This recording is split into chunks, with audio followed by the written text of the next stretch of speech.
Irrigation District. It's the Fresno Metropolitan Flood Control District that has basins, 104 of them throughout the urban area, and then we have some city basins, and then we have the majority of them, of the acreage, 980 acres, are owned and operated by the Fresno Irrigation District.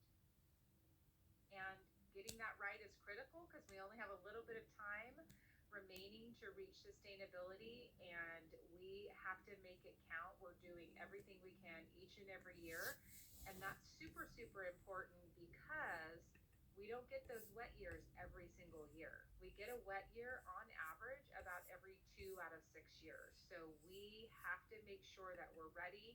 We can put water where it needs to be in those wet years and allow it to percolate into the underground so that we don't miss the opportunity in that particular year. So how do we know if we're putting it in the right location?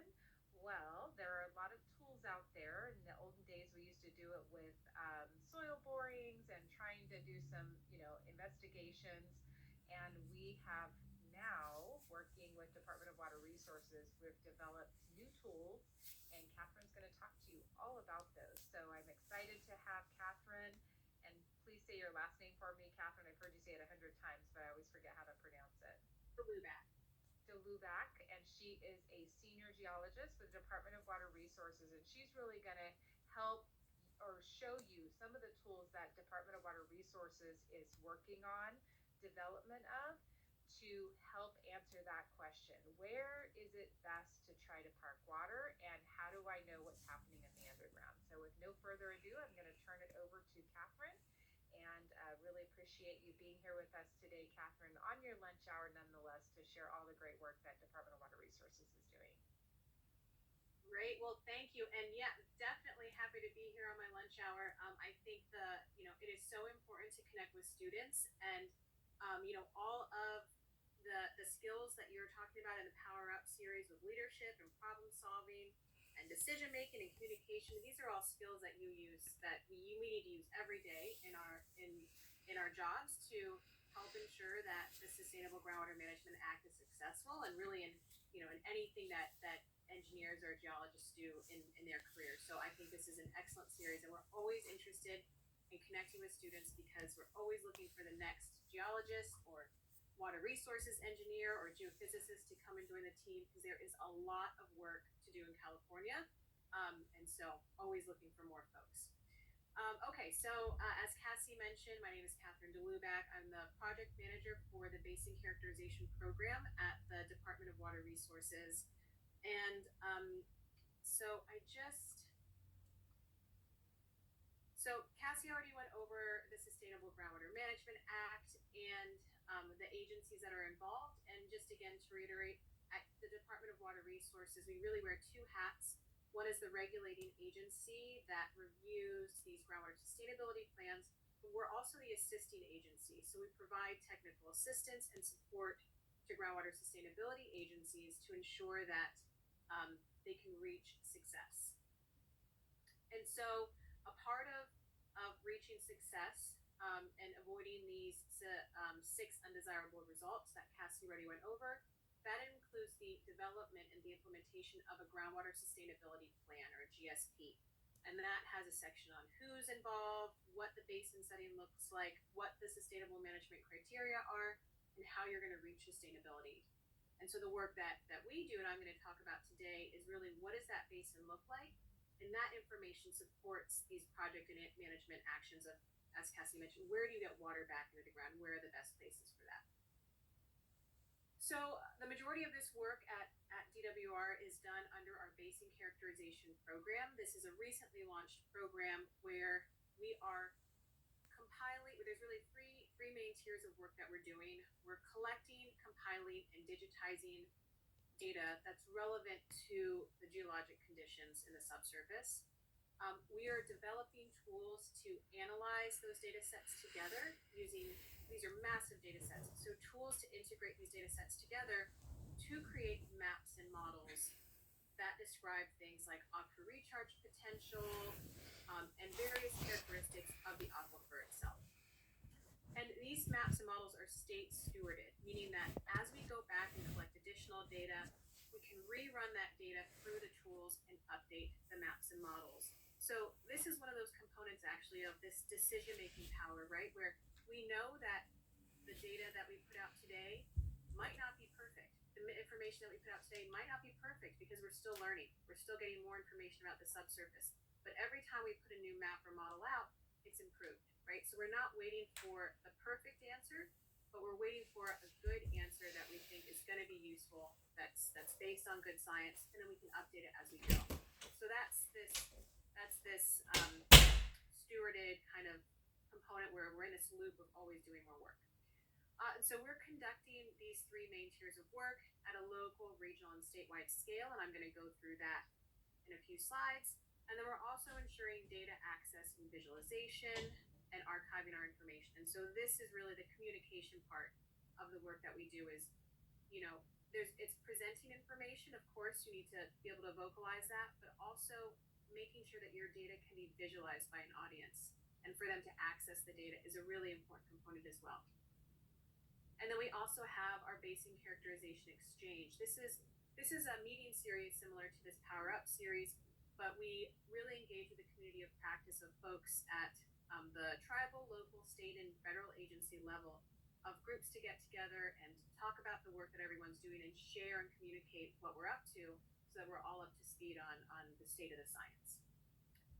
Okay, so I'm going to now focus in on some of these, first on these data analysis tools that Cassie was mentioning that we use to create these state stewarded maps and models. So we've got, so for some background, we've got a lot of data now in California. We've got geophysical data that we've collected from a helicopter. We've got loads of information that we're collecting from individual, or that we've already collected from individual groundwater monitoring wells, which describe the lithology in the subsurface. So we've got all this information, and now we have strong computational analysis abilities with the computers that we have now, and neural networks and AI and things like that. And so we're really utilizing this new computational power that we have through a set of tools that can develop maps and models. So we've got 3 tools that can develop the stratigraphy, so that helps us better understand what the layers are in the aquifer flow parameters that describe how easily water flows through an aquifer, and then a texture model. And the texture model describes the distribution of the sands and the gravels and the silts and the clays within the aquifer space in what we're doing in this high resolution cubic volume. We can then use that texture model and ingest it into our aquifer recharge potential process to create a series of aquifer recharge potential maps that describe the potential to get water into the ground. And I'm going to go into those in more detail in a second. So these tools, this toolbox here that are ingesting these large data sets, we're going to have a full public release of these tools this winter, and then we'll have hands-on workshops in the spring, because really these tools they're meant to be out and used by the public and by GSAs and by students, so those will be available. And then the aquifer recharge potential mapping process is already out, and I'll show you where that is at the end here. Okay, so focusing in now on the data to texture and aquifer recharge potential mapping process.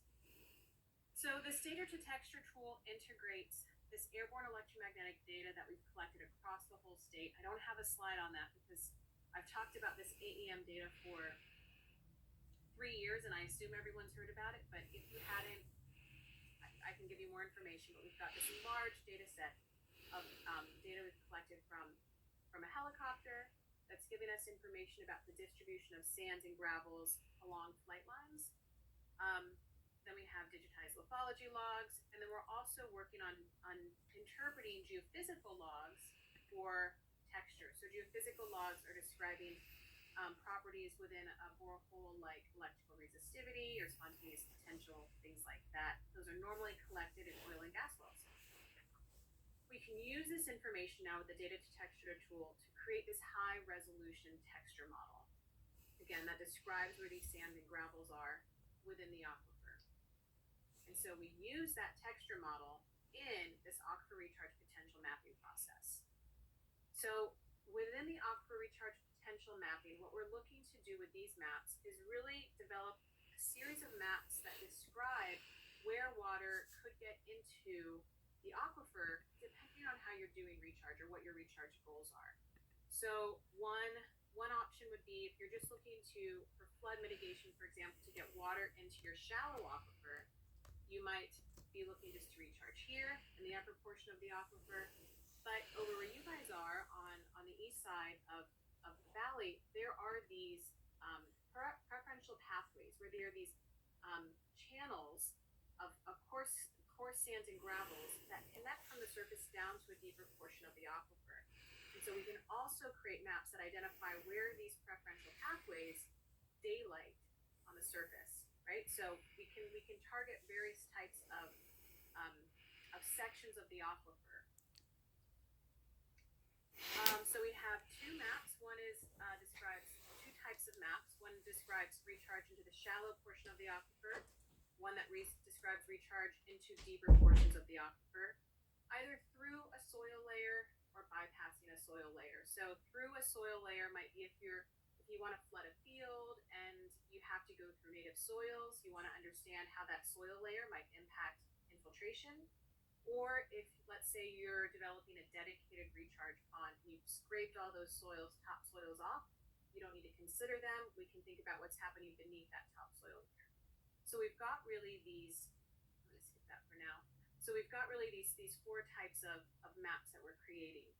And to create these maps, we gather data that we have. So we gather soil conditions from SAGB. If you've heard of this is the Soil Agricultural Groundwater Banking Index. So it describes the soils. We use depth to water, and then components that we pull from this texture model. So depth to a fine grained body, so depth to a clay layer, the average shallow percent coarse in the top 50 feet, and where those interconnected coarse bodies are, so where those preferential pathways are. We weigh these data sets based on what we want to map. So for example, if we're mapping the shallow subsurface, we're really looking at what's the shallow sediment coarseness, and then either integrating or not integrating the soil conditions. If we're looking at those, finding these deep preferential pathways, we're really looking at where those interconnected coarse bodies are. And then we come out with a series of maps. So again, these top maps are describing where are the prime areas to get water into the shallow aquifer. So the darker the purple, the higher the potential to get water into that shallow portion of the aquifer. And these lower series of maps are showing where those deeper preferential pathways daylight. And where, for example, where you see these darker colors, that's where these preferential pathways daylight and you can get water into those deeper channels. So we're working on developing these maps and models, as I mentioned, at this local, regional, and statewide scale. So the local scale, we're working in your area in Madera and North King, so with Cassie, and then also in several other areas of California, but essentially throughout the entire Central Valley. And then we also have our statewide airborne electromagnetic surveys. Oh, and I do have some information in here. Okay, so if you haven't heard of them, the statewide airborne electromagnetic surveys, this was really the first study that we did under this work, under this basin characterization program at the statewide scale, where we went out and we collected about 16,000 miles of data. So all of these lines here are where we collected this airborne electromagnetic data, which provides us information about where there are coarse grain and fine grain materials in the aquifer. Okay, so this was a great project. We used this information to do preliminary analysis to do things like define recharge suitability. So this is a recharge suitability map just with this airborne electromagnetic data. So these red areas are showing areas that are very coarse grained. So here, where you guys are in this Fresno area, there's a lot of coarse grained materials. So this is a great place to conduct recharge. We also looked at this data and compared it to alluvial fans, known alluvial fans in the area. We created texture models, and we looked at it to also better understand potential seawater intrusion. So I didn't go into too many details on this, but this is just to note that we're also conducting investigations at the statewide scale. Okay, So at this local scale in Madeira and North Kings, we've been working there for quite some time. We've worked to collect and digitize data. We've collected infill airborne electromagnetic data. So we had that statewide scale, and then we went in and we collected additional higher resolution information. We used that to develop a texture model in the area. So we've got this high resolution texture model and those series of aquifer recharge potential maps that I already showed you. And I think I got to redo these maps because here you can't even see Fresno is right. Here's Clovis, so Fresno is right here. So basically, this is the Upper San Joaquin River that's running through here. But this is North Kings and Madeira. So our next steps here are to go in and conduct some totem surveys to better understand what's happening with what could potentially be supporting or limiting groundwater recharge in these areas. I just wanted to also briefly highlight the work that we have done in the Sacramento Valley. So again, in the Sacramento Valley, developing these texture models, using that to develop these aquifer recharge potential maps, again, showing areas for higher potential for recharge. And then the plan is to go through and collect field-based data. Okay, so we've got these maps now in Madeira and North Kings in the Sac Valley. We'll be creating a map in the Western San Joaquin Valley that'll be coming out very soon. But I mentioned these field investigations that we plan to do. We're really the idea here is that we've got these maps that we created using the data that we had, right? So we took our best guess at what the groundwater was going to look like, or at what the subsurface looked like. And so, we might have a picture of the subsurface looking like this, everything's sands and gravels, but there's actually a thin clay layer, or some layer that maybe would slow recharge in this area, and that could result in mounding of the groundwater table. And that might not be an ideal condition for this site for one reason or the other. And so we can use some of these other geophysical methods. Here we're focusing on this towed electromagnetic method where we're collecting information about those distributions of sands and gravels in the aquifer. But now from towed behind this ATV as opposed to beneath the helicopter before. So what this can do for us is, let's say we collect data right across this site here.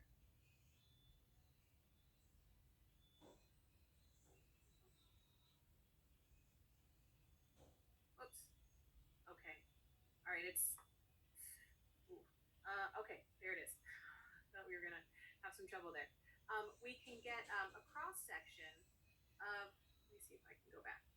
So here, what we have, let's say we drive across the surface here. We know there's a clay layer here. We get this distribution of electrical resistivity values where we have these blues and greens. We can think of these as silts and clays, and then these reds and purples, we can think of these as sands and gravels. So now when we collect data here, we can see that we have this upper coarse-grained aquifer, we have a lower coarse-grained aquifer, and then we might have this confining layer that we're able to see now, this silt and clay layer that runs across our site. When we collect the data across the site, we might see that this clay layer is continuous, or maybe it's not continuous. Maybe it's just in one area, so maybe we don't want to do recharge there. We want to prioritize recharge in a different portion of the basin. Or if we know this clay layer is here, we want to maybe take that into account in the engineering development of the basin itself. Maybe we want to put in some reverse tile drains, or we want to ensure that we have some O&M that's going to account for potential mounding or something like this. So as I mentioned, we'll be in the Madeira and North Kings area this fall, collecting this totemed area at some defined sites. I also wanted to highlight that we are working to collect, or will be working to collect, some flow tem data in California. So flow tem, it's the same type of electromagnetic data as mentioned before, where we're getting a better understanding of the distributions of sands and gravels beneath, in this case, a river system. And so when we collect the data across a river, this can help us potentially get some insight into where we have interconnected surface water, where there's helps us better understand if there are clay layers that might be separating the a surface water system like a river from a deeper groundwater system. And so this is another method we're exploring of using to help us better understand. This is just some example of data. Help us better understand what could be happening, what the distribution of sands and gravels looks like beneath river systems. And we'll be conducting some surveys in the Sac Valley and potentially in the Upper San Joaquin area this spring. So that's work that's to come. All right, so that's all the work that we're doing. That's the hard stuff. And so as was mentioned before, really this communication power skill is very important. And one way that we communicate and give access to our data, give the public access to our data is through the California Natural Resource Agency Open Data Portal. So everything that we do, all the data that we collect is made publicly available. So we've got a page here. So there's a main landing page, and within this landing page we have little links for each of our local investigations, and within the local investigation here we've got the texture model that we developed for Madera and North Kings, the aquifer recharge potential maps, and other background data sets. But you can also view these maps on the Sigma data viewer, which I'll get to in a second. This is also to note that the aquifer recharge potential mapping process document is available also on this California Natural Resource Agency Open Data Portal. But the Sigma data viewer. So the Sigma data viewer, if you haven't seen it, I would highly encourage you to take a look. It's really cool for all information groundwater related. We've got information about groundwater levels, land subsidence. There's a great interferometric synthetic aperture radar data set that shows where the land is sinking across California. And we've also added onto here under the basin characterization tab these aquifer recharge potential maps. So various maps, and you can just see those right online. So it makes it easy for groundwater managers to access. We also have been really trying to communicate to folks, not just in map view, but also in 3D and two-dimensional view, what's happening below the surface. So we've got another viewer that I just want to highlight here that's showing. Here we're looking at the electrical resistivity data. So those colors here are showing electrical resistivity values along a path. That's up here. You can change this from force fraction. So this is looking at a slice of the earth beneath the surface. And so as you look where the distribution of these sand and gravels are, you can see where you are in the earth. So that can help you better understand maybe where you want to site that recharge pond, because you can see where those connections are. This is showing those lithology logs, the distribution of sands and gravel, so you can have a look at where, what those look like beneath the surface as well. Keep going. I just want to get to one thing. You can also add, these are superficial recharge maps. This is the one I want. You can also add on to this the aquifer recharge potential map that I just showed you. So now we can see, we have the aquifer recharge potential map. We see in map view what we've represented as what the subsurface looks like, and you can also go in and look and see where those channels of, here in red, these are the coarse grain channels. You can see where those channels are beneath the subsurface. So pretty cool there. And then you can also do this in 3D, right? So we know that we've collected this data and we're not just slices beneath the earth. We can see it's 3 dimensions under there. So we've also got this 3-dimensional tab on this website. You click on this, and then you can go in, and now you're looking at the subsurface. You can move around, you can change your angles. This is showing that airborne electromagnetic data that I mentioned before. You can create slices in the subsurface. You can go through, you can zoom. Let me see, I'm going to change the angle. Yeah, I changed the angle here. And you can zoom through this. So now you're looking at the subsurface. You can see where some of those sand and gravel layers are, right? You can see where those are dipping into the subsurface. And all of this work that we're doing to show this information is really this communication component, right? We can collect the data, and we can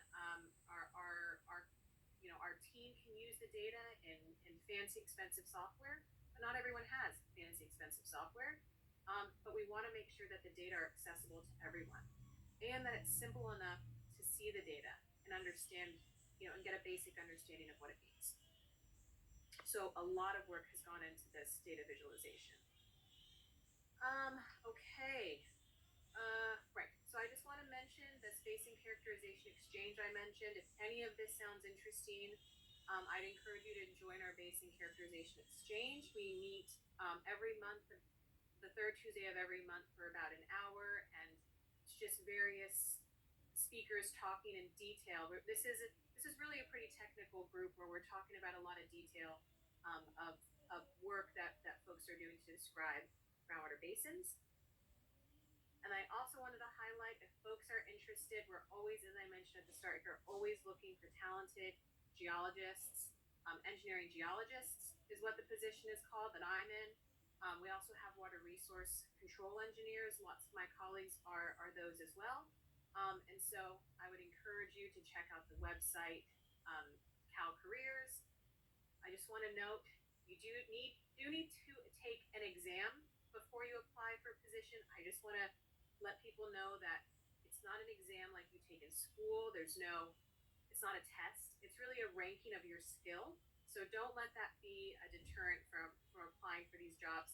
Take the exam. It just rates your skills. And then you can apply to engineering geologists or water resource control engineer positions. So it's working for the state is really great. And if you're interested in working with these large data sets, there's a lot of opportunity for engineering or geology student projects. If folks are ever interested, it's, power up with some data sets and get your hands dirty. As a hiring manager, when I look at new students coming into the workforce, folks that have experience working with data sets and working with projects and working with real data are always, I think, candidates that do well because they have some hands-on experience. So if you need help accessing these data sets, or if you want ideas of projects to work on, feel free to reach out. There's always lots to do. This is my contact information. And yeah, thanks everyone. And happy to answer any questions, or reach out if you have. Thanks. Thank you, Catherine. That was great. I know it was a lot of information. So we're going to just spend the next, 10 minutes or so answering any questions that you might have on any of the topics that we've covered or the information that's been shared today. And you can type it in, or you can just come off mute and ask your question.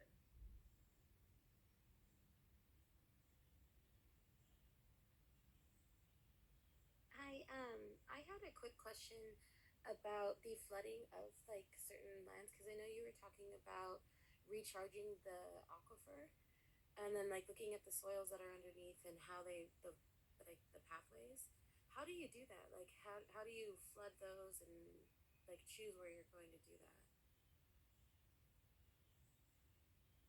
Right. Well, I think that's also a question for Cassie, I think. So what we do is we provide the best available information to groundwater managers to say, from all of the data, it looks like these would be the best areas to do this type of recharge or that type of recharge. But it's really up to the groundwater manager to make the decision of where that recharge occurs. So over to Cassie. Yeah, thanks, Catherine. So we have a lot of infrastructure in place already that essentially consists of um, canals, pipelines, and a network of basins. And so we utilize that existing infrastructure to essentially route the waters when they're available to certain areas. Now, when we get inundated, like a year like 2023, and we just have way more water than we can capture. We're not necessarily flooding in this region because we have an amazing flood control district that was established many years ago, and we have mechanisms in place where we can route the water out of the region, and it'll essentially go through the San Joaquin River, eventually out to the ocean. Now, in a post-Sigma world where we are trying to reach sustainability, we're trying to minimize the times when we have to turn that dial to release water out of the region. We're trying to do everything possible to keep it in the region and get it into one of those canals, get it into one of those pipelines, and then ultimately get it into one of those basins, whether it's currently existing or going to be developed in the future. The other thing is we've really tried to expand our on-farm recharge potential. So we are blessed in that we have very good water supply, being kind of sandwiched between both the San Joaquin River and the Kings River. We have all this existing infrastructure, and we have, to the envy of a lot of folks, really good soil conditions for the most part across the entire basin. And so we have a lot of opportunity, even in the form of flood, flood mar, which, flood managed aquifer recharge, where we're doing these types of activities on farms. So they're just putting extra water onto their farm and allowing it to percolate into the underground. So it's kind of a combination of all of those things. A lot of it has to do with, existing infrastructure and being the routing system that we currently have. Now, we've been doing recharge long before everyone was kind of looking at recharge and recharge potential. And so post Sigma and utilizing some of the tools that Catherine is has talked to us about, we're trying to maximize the amount of recharge we're putting or the amount of water we're putting into the underground. So therefore we're looking at these tools and saying, oh, well, we can get, maybe 1 foot of recharge per day in this area, where down below we have tighter soils and we maybe only get half of that. So, we're going to go with the place where we can get the most recharge for the amount of money that we're investing. So hopefully that answers your question. Yeah, yeah, it did. Thank you so much. Probably more than you asked for, but thank No, you for the question. no, that's perfect. Thank you so much. It's very interesting. Good. Anything else? If no one has a question, I have a very quick question. Sure. Dr. Pasha, go ahead. Okay, Catherine, I was not able to see what is the profile depth. I mean, maximum you can go. It looks like this electromagnetic tool is awesome. It really is. It's a good tool, and I was interested to know how deep it can go. Yeah, so our airborne, so I don't have I didn't describe this well. Our airborne electromagnetic data, this is showing that here, goes pretty deep, down to about 1,000 feet in California. So this is in meters, this is about 300 meters here. So our airborne electromagnetic data goes very deep, about 1,000 feet in California. So these are large scale structures that we're looking at here, and the resolution of this information, it decreases with the depth. So in the shallow subsurface, the AEM has layers on the order of 10 feet. So we're averaging everything in that 10-foot interval. And then that interval size increases with depth, so that at depth, that interval size is about 100 feet. So we're getting coarse resolution with the airborne electromagnetic. With the towed electromagnetic, we're getting higher resolution but shallower depth of investigation.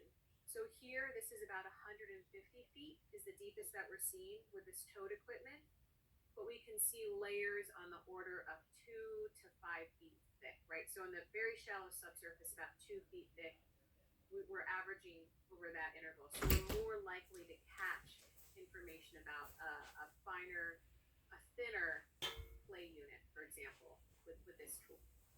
Excellent. So I noticed one thing when you were running the floating device on the surface. I see there is a gap in data, and it's just a scientific mind. I was thinking, what's causing this gap? One thing. Other thing is it possible that this machine can also tool can also collect soil moisture content in the subsurface zone? Is it possible? Yes. So first to your second question, I'll just mention on this slide here. So it's not we're less collecting information about soil moisture, but perhaps a little bit more information potentially about where the groundwater level is.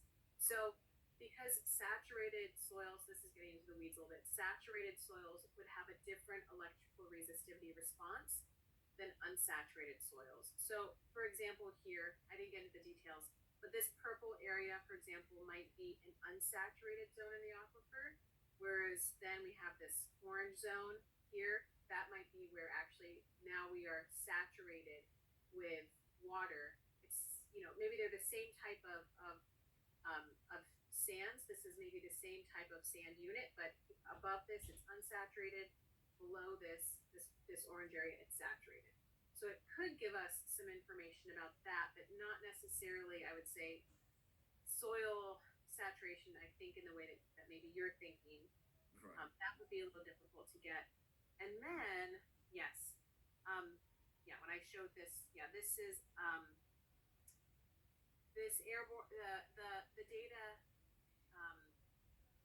Let's see if this comes up. It looks like it's having trouble. But essentially, anywhere where we have electromagnetic noise in the data, that can come from being close to another metallic structure, or if there is any sort of metal nearby. So for the airborne surveys, if we flew over a power line, for example, we would essentially have to clip or cut out that data because it was too noisy. And so that's essentially what this data set isn't from here. I'll just say, so that's why this is confusing probably. Actually, I'm really realizing this as well, but this is all clean, and this data is actually all really fantastic. But anywhere where there's these gaps in data is where it's too noisy. Maybe there was a power line, we flew over a railroad, or we were too close to a building, that had metal in it, and so anyway, that can cause noise in the data. But that's a great point. This is excellent. I like it. I really so good. Nice to see that. Good. Great. I have a question for water allocation and reports for wells that they have to be registered, and how all you receive all those data and computate all those data and describing how much water some areas can put per, I don't know, per season, or how that thing's gonna work. I think that's probably a question for you, Cassie.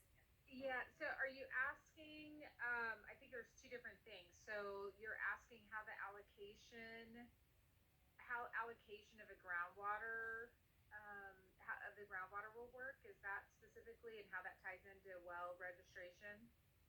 Yes. Okay, so the North Kings, and I kind of skipped through that slide because I was wanting to make sure Catherine had enough time. So the North Kings GSA right now is running through and in the midst, very in the throes, the thick of a well registration program. And so we're requiring all wells within the North Kings GSA boundary to be registered. And so that essentially gives us an accounting of all of the straws in the aquifer. And I will say, as a groundwater manager, it's very difficult to manage what you don't really have a good inventory of. And I right now don't really know how many wells we have in our GSA boundary.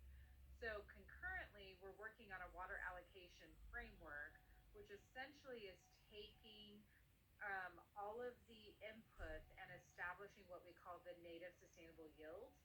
And that's the amount of water that can be pumped, and based on what our inputs are, the amount that we can extract. And it's a pretty low number, right? Like in terms of per acre foot how much water you can take out without creating these overdraft conditions. On top of that, because we have stored so much water in the underground, we have what we call a SWIG component that will take the native sustainable yield and add the surface water stored in the underground to it, and that will be the total allowable pumping. Now, we are just now developing the framework for what that water allocation program will look like. It has not been approved, and it has not been implemented in any way in the King Subbasin.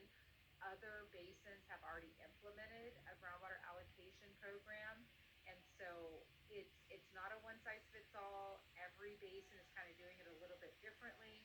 And once we have our framework developed, we'll be doing a series of workshops and, educating our landowners on how that will impact their operations and what amount they can pump from the underground without creating overdraft conditions, as well as how they factor in any surface water deliveries that they receive. So it's kind of a work in progress as we're working for sustainability to get the registration.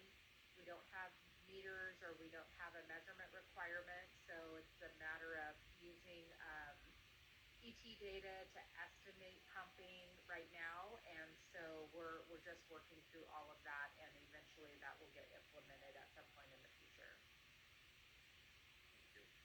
And we work a lot with Catherine's group on, validating. So like we do have well registry, and if an individual has a well log, then we will take that, and then we can essentially use that to validate the survey results, right? So we often, as part of it, whether it's the AEM or the TOAD device, we will often provide e-logs for wells that we know in the area that can essentially help to validate, not down to 1,000 feet because we don't have wells that are 1,000 feet deep, but at least that first few hundred feet validate what we're seeing on the survey results. So it's been a good partnership with Department of Water Resources in that regard, just to make sure that the data is lining up with what we know from e-logs. So that brings us to the end of our presentation. You have our contact information, and Dr. Pasha certainly knows how to get a hold of both of us at this point. So we just really want to thank you for joining us, and for our guests from the geology department, special thank you for joining us, and definitely a big thank you to Catherine for taking some time out and being with us today. It's really good, and don't be surprised if we have you back in the future. Happy to be here. Thank you for having me. Thank you so much, both of you. All right. Thank you all. Have a great rest of the day and a great weekend. Talk to you later. Thanks. Happy Bye. Friday.